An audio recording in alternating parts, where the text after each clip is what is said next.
Chilli powder అన్ని రకాల వంటలకు పచ్చళ్లకు సరైన chilli powder. No colour no chemicals. Okay. First cinema అతడునా? అతడు. అతడులో ఎట్లా ఎంటర్ అయ్యారు? ఏం బ్యాక్గ్రౌండ్ అనేది కూడా లేదు. అస్సలు లేదు. కాకపోతే అందులో అవకాశం అంటే పెద్ద మూవీలో అవకాశం రావడం అనేది కూడా అంత ఈజీగా కూడా వచ్చింది. అవునవును. కింద మీద ఎన్ని పడింటారో మీకే అది తెలిసిండే. 100%. ఎందుకంటే మనం వచ్చిన వెంటనే అతడు పడడం అనేది నేను అంతా ఒక 3 monthsకి 4 monthsకి అతడు ఆ క్యాస్టింగ్ కాల్ అంటే ఆఫీస్కి వెళ్ళడము ఒక ఒక ఉంటుందిగా ప్రాసెస్ అనేది. ఆఫీస్కి వెళ్ళడము, వాళ్ళతో ఏదన్నా డైలాగు ఇది చెప్పడము. కానీ ఇక్కడ ఏంటంటే త్రివిక్రమ్ గారు హ్యాట్సప్ ఆ విషయంలో మాత్రం డైరెక్టర్గా త్రివిక్రమ్ గారిని కలవడం నాకు అదొక గాడ్ గ్రేస్ ఆ టైం. ఎందుకంటే నేను ఏంటంటే ఎంఎస్సీ అయిపోతూనే ఒక కాలేజీలో చదివాను. కాలేజీలో లెక్చరర్ కొన్ని రోజులు మాత్రమే, అది 4-5 months చేసి వచ్చాను. అతనితో చిన్న ఇంట్రాక్షన్లో చెప్తూనే ఓకే ఆ నలుగురిలో అంటే మనం హైటు కొంచెము ఆ సిబిఐ క్యారెక్టర్కు పర్ఫెక్ట్గానే ఉన్నాం కాబట్టి తీసుకోవడం జరిగింది. ఓకే. అంటే ఇంకా ఈ యాక్టింగ్ వరకు ప్రాబ్లం లేదు. ఒకటి కెమెరా ఫేసింగ్ అనేది దాంతో కొంచెం అట్లా మేనేజబుల్ అనమాట. అప్పుడు అందులో ప్రకాష్ రాజు లాంటి వాళ్ళు, మహేష్, ఎందుకంటే నాకు ఇష్టమైన హీరో బేసిక్గా. ఎందుకంటే చిన్నప్పటి నుంచి తనను చూస్తూ తనలా చేస్తే బాగుంటుంది అన్న థాట్లో వచ్చినోండి నేను బేసిక్గా. నాకు అట్లే తనతో ఒక 4 సినిమాలు వరుసగా రావడం అనేది అది హ్యాపీ ఆ టైం కూడా. ఎందుకంటే అతడు కావచ్చు, తర్వాత కలేజా, పోకిరిలో కూడా అసీస్ కాంబినేషన్లో చేశా. అసీస్లో పోలీసు టీం 4 ఉంటారు వాళ్ళ దాంట్లో అక్కడ. ఎందుకంటే మహేష్కు గన్ ఇచ్చే సీన్ ఒకటి ఉంటుంది. ఈ గన్ను పడేసుకున్నారని తెచ్చిస్తాడు కదా, అక్కడ కొంచెం అంతా ఆ ఫేజ్లో. మెయిన్ ఎక్కువ వచ్చేసిందంటే కనుక కలేజా, శ్రీమంతుడు. మళ్ళీ కలేజాలో అయితే నాకు మెమరబుల్గా ఒక విధమైన అన్మెమరబుల్ సీన్ అయితే ఒకటి ఉంది. అది ఏంటంటే ఒక ఆర్టిస్టుకు గుర్తింపు అంటే అది కూడా త్రివిక్రమ్ గారి ఆ టైంలో జరిగినది అది. ఎందుకంటే యానీ చనిపోతూ ఆ పాప ఉంటుంది కదా, అప్పుడు ఆ సిచ్యుయేషన్లో అంతా లెజెండరీ యాక్టర్స్ ఉన్నారు. షెఫీ, రఘుబాబు, మహేష్, మళ్ళీ అనుష్క, పక్కన రావు రమేష్, వీళ్ళందరినీ పెట్టుకొని ఆ సాంగ్ చనిపోతారు కదా, ఆ టైంలో ఇట్లా పడినప్పుడు మేము ఒక మెడికోగా చేశాను. ఎక్కడో 3 అవసరం ఉంటా ఆ వరుసల అవతల వైడ్ షాట్ నుంచి క్లోజ్ పెట్టినప్పుడు వైడ్కి వెళ్ళినప్పుడు ఈ లోపు వచ్చేసేయాల. అది మనకు డైరెక్షన్ డిపార్ట్మెంట్ చెప్పలేదు, వేరే వాళ్ళు ఎవరు దాని గురించి పట్టించుకోలేదు. అంటే దించేటప్పటికల్లా మనం డాక్టర్ ఉండాలా అనే థాట్ అనేది ఎవరికి లేదడ. నేను ఆ 4వ వరుసలో ఉన్నవాడిని వచ్చేసి పట్టుకుంటా. అప్పుడు అందరూ కూర్చుంటారు కదా, ఆ కూర్చున్నప్పుడు నా చేతిలో ఉంటుంది పాప. అది షార్ట్ అయిపోతానే గుడ్ కృష్ణ అని గట్టిగా అరిశాడు. ఎవడు అని అందరూ అదొక నేను ఎందుకంటే ఆ మూమెంట్ ఎప్పుడు మర్చిపోలేము. అది ఒక ఆర్టిస్ట్కు గుర్తింపు అనేది అది. ఎందుకంటే పెద్ద డైరెక్టర్ కదా అది. అంటే దాని తర్వాత బాగానే ఉంది, కానీ మధ్యలో ఎందుకు కొంచెం పెద్ద గ్యాప్ అనేది కూడా వచ్చింది? గ్యాప్ ఎప్పుడు రాలేదు. అంటే ఇన్ని క్యారెక్టర్స్ చేసుకుంటూ వెళ్తూ ఉన్న టైంలో కూడా కలేజా కానీ, శ్రీమంతుడు కానీ, ఇష్క్ కానీ, గుండెజారి గల్లంతైంది అప్రాక్సిమేట్లీ 2012 ఆ టైము 2013 వరకు. దాని తర్వాత పెద్ద పెద్ద మూవీస్లో కానీ అట్లా చేస్తూ ఉన్న వాళ్ళు ఏదో ఒక రికగ్నేషన్ చేసుకొని కొంచెం పెద్ద క్యారెక్టర్స్కి వెళ్ళిపోవడం అట్లా చేసుకుంటూ వచ్చారు. కానీ మీ విషయంలో మాత్రం అక్కడెక్కడో జస్ట్ మిస్ అయినట్టు అనిపించింది. మిస్ అంటే అట్లా ఏది కాదు, కానీ నేను ఒక హీరోగానే కొన్ని సినిమాలు స్టార్ట్ అయ్యాయి. కొన్ని సినిమాలు స్టార్ట్ అవ్వడము, అవి ఆగిపోయి ఒక టైమింగ్ తీసుకోవడము. నేను ఏంటంటే ఒక ఆర్టిస్ట్కు ఒకటి ఉంటుంది కదా, అరే బాబు కొంచెం లీడ్ చేసేటప్పుడు చిన్నవి ఆపండి అనేది ఒకటి ఆ ప్రొడ్యూసర్ నుంచో తెలియని డైరెక్టర్ల నుంచో. ఎందుకంటే వాళ్ళకు హాఫ్ నాలెడ్జ్ ఇంకోటో లేదా నెక్స్ట్ లెవెల్ వెళ్ళడానికి ఒక విధమైన పాజిటివిటీతో చెప్పింటారు. ఆ టైంలో ఏమవుతుందంటే కొంచెం గ్యాప్ లాగా అనిపిస్తుంది. ఎందుకంటే పెద్దవి క్యారెక్టర్లు చేయకపోవడం వల్ల ఆ గ్యాప్ అనేది ఏర్పడుతుంది, అది తెలియకుండానే మనకు. ఇట్లా ఈ పెద్దవి ఇవి రిలీజ్ కాకపోవడము, ఇట్లా దానివల్ల కొంచెం ఆ పేజ్ మీరు చెప్పినట్టు అది జరిగింది. అది కానీ ఒకవేళ ఎప్పుడైనా అనుకున్నారన్నా, అంటే అన్ని మూవీస్ చేస్తూ అంత పెద్ద పెద్ద మూవీస్లో స్టెప్ బై స్టెప్ అట్లా వేసుకుంటూ వచ్చేసింది అంటే ఇప్పుడు లైఫ్ అనేది కొంచెం డిఫరెంట్గా ఉండేది, ఈ లీడ్స్ అనేది కూడా కొంచెం చేయకుండా ఉండింటే బాగుండేది, అట్లా ఏమన్నా అనిపించిందా ఎప్పుడైనా? అది అనిపించదు బేసిక్. ఎందుకంటే ఆర్టిస్ట్కు ఏ రోజుకి ఆ రోజు ఫ్రేమ్లో ఉండాలి, ఒక క్యారెక్టర్ చెయ్యాలి, నెక్స్ట్ లెవెల్ వెళ్ళాలి. ఎందుకంటే మనతో పాటు వచ్చిన వాళ్ళు కావచ్చు, లేదా ప్రొడ్యూసర్ కొడుకులు కావచ్చు, డైరెక్టర్ కొడుకులు కావచ్చు, హీరో కొడుకులు కావచ్చు, చూస్తూ ఉన్నప్పుడు మనము మళ్ళీ కొన్ని చూసింటాం.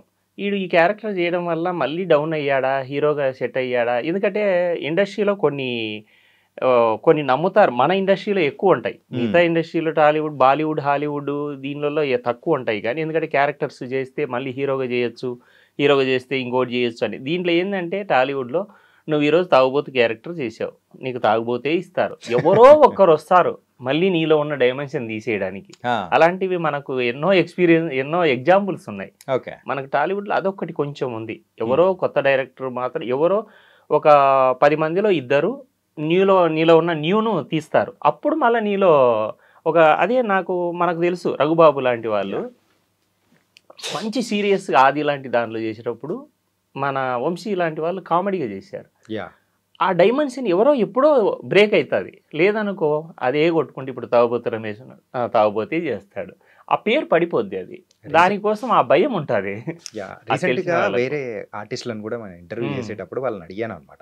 అడిగితే అంటే మాక్సిమం చాలా మంది అదే చెప్తున్నారు అనమాట. ఒక్కసారి పోలీస్ ఆఫీసర్గా అంటే సెట్ అయిపోయి ఆ సినిమా గనక హిట్ అయిందంటే నెక్స్ట్ అంతే, అది కరెక్ట్, డ్రెస్ గురించి చదువుకోవాలి ఫిక్స్ అని చెప్పేసి అలా అన్నారు. అంటే అలా మోనోటోనీ అయిపోతుంది అని చెప్పేసి మోల్డ్ అని రిజెక్ట్ చేసిన సందర్భాలు కూడా ఉన్నాయన్నారు. కానీ ఇప్పుడు ఏమంటే కొంచెం అదే చెప్పాను కదా, సోషల్ మీడియా ఓపెన్ కావడం వల్ల నీలో నిజంగా దమ్ముంటే నువ్వు ఓన్గా ప్రూవ్ చేసుకోవడానికి ఒక ఆప్షన్ అయితే ఉంది. కానీ పెద్ద హీరోలు, పెద్ద డైరెక్టర్ల దగ్గరికి పోయేటప్పుడు ఇది రీచ్ అయిపోయి ఉంటుంది. అట్లా వాళ్ళు మళ్ళీ అక్కడ ఉన్న కింద అసోసియేట్లు కావచ్చు అదే ప్రిఫర్ చేస్తారు. ఎవరో ఒకరే చేంజ్ ఓవర్ అనేది ఉంటుంది. అది మన లక్, టైమింగ్. ఓకే, అట్లా. అండ్ మీరు లీడ్గా చేసిన మూవీస్ కానీ సో దానిలో ఎక్కడ కొంచెం డైరెక్షన్ మిస్ అయిందంటారా?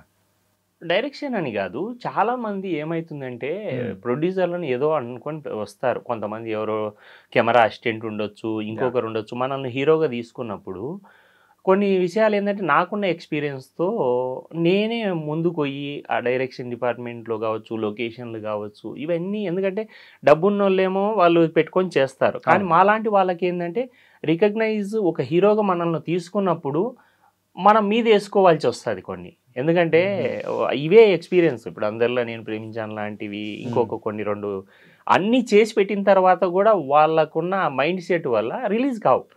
ఎందుకంటే అయ్యింది కదా అనే లోపల ఎవరో ఒకరు వాళ్ళని క్యాచ్ చేసి వేరే సైడ్ ట్రాక్ పట్టియడం వల్ల అవి బ్లాక్ అయిపోతాయి. దానివల్ల మనకు గ్యాప్ వచ్చినట్టు ఉంటుంది.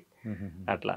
ఓకే, కానీ మళ్ళీ ఇప్పుడు విరాట్ పాలెం సో చాలా మంచి రికగ్నిషన్ అనేది తీసుకొని వచ్చింది. హ్యాపీ. ఎట్లా వచ్చింది ఇంతకు క్యారెక్టర్? క్యారెక్టర్ నిజంగా మనకున్న సర్కిల్ ఏంటంటే ఈ జర్నీలో ఈ విరాటపాలెం మాత్రం బాలు అని మేనేజర్ ఉంటాడు. మన విరాటపాలెం కావచ్చు, మన శ్రీరామ్ గారి ప్రొడక్షన్లో అతను రెగ్యులర్గా మనకు ఫేస్బుక్ కానీ ఇప్పుడు ఉన్నాయి సోషల్ మీడియాలో మనం ఏం పోస్టులు పెడుతుంటాం, ఒక ఆర్టిస్ట్గా తెలుసు తనకు కూడా, మూవీస్ చేస్తుంటానని. తను ఒకరోజు ఇట్లా ఫోన్ చేసి, భయ్యా ఒక చిన్న క్యారెక్టర్ ఉంది, మీ ఫొటోస్ పంపించమంటే ఫొటోస్ పంపించిన తర్వాత అక్కడ మా కృష్ణ డైరెక్టర్ గారికి, శ్రీరామ్ గారికి అలాగా మళ్ళీ వీళ్ళది కాదు G5 వాళ్ళు అక్కడ ఉన్న వాళ్ళు చూడాలి ఈ క్యారెక్టర్లు కూడా. అట్లా వాళ్ళు ఓకే చేయగలడు అనేది ఎలాగో చూశారు కాబట్టి ఈ చిన్న క్యారెక్టరే కదా అనుకున్నారు అప్పుడు. కానీ చేయంగా ఈ డెప్త్ తర్వాత నాకు గాడ్ గ్రేస్ అది నిజంగా బాలు వల్ల అది వచ్చి తర్వాత డైరెక్టర్ గారు ఇంప్రెస్ అయ్యి క్యారెక్టర్ను కొన్ని సీన్స్ అన్న తర్వాత 2 సీన్స్ ఎక్స్ట్రానే యాడ్ చేయడం జరిగింది. ఓకే, మనకు అదొక ప్లస్. కానీ ఒక ఆర్టిస్ట్ మనం అనుకుని ఇంత పోయిన దగ్గర ఇంత వస్తుందంటే ఎంత హ్యాపీ అనిపిస్తుంది కదా. అది ఎందుకంటే అది మనకు చెప్పాను కదా, లక్తో పాటు కష్టంతో పాటు లక్ అనేది ఎక్కడ ఫ్యాక్టర్ అంటే కొంతమంది ఇంత చేస్తారు, సినిమాకి వచ్చేటప్పటికి ఇంత ఉంటుంది. ఏం చేసామంటే మొత్తం ఎడిటింగ్లో పోయింది, ఉన్నది లేదు, అసలు చేసామని చెప్పుకోవడానికి చాలా ఉంటాయి అట్లాంటివి. కానీ ఇలాంటివి జరిగినప్పుడు హ్యాపీ. ఎందుకంటే ఒక స్పెషల్ లడ్డు కావాలా, 2 లడ్డు కావాలా అన్నట్టు దీంతో ఉండడమే కాకుండా పెరగడమే కాకుండా పెరిగింది బూస్ట్ అవుతుంది కదా, ఆడియన్కు రీచ్ అవుతుంది. ఎందుకంటే సినిమా చేయడము ఒక ప్రొడక్షన్ ఎంత ఫాస్ట్ అనేది, ఎంత ప్లాన్ అనేది నిజంగా విరాటపాలెం చూస్తే మ్యాజికల్ అది. ఎందుకంటే May 3 స్టార్ట్ అయ్యి June 26 టెలికాస్ట్ అంటే ఏ రేంజ్.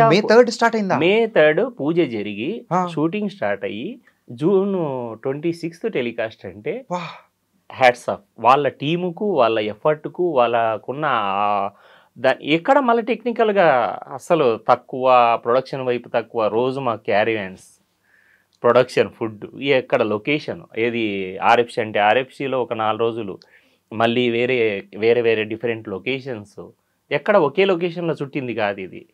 అట్లా అది టెక్నికల్గా మీకు కనిపిస్తూ ఉంటుంది. నేను చెప్పేదాకా మీకు అది తెలియదు. కానీ చెప్పాను కదా, నేను ఇన్ని సినిమాలు ఇన్ని ప్రొడక్షన్ హౌస్ చూసిన తర్వాత ఇది చూసిన తర్వాత మ్యాజిక్ నా కోసం వర్కౌట్ అయింది అనిపించింది.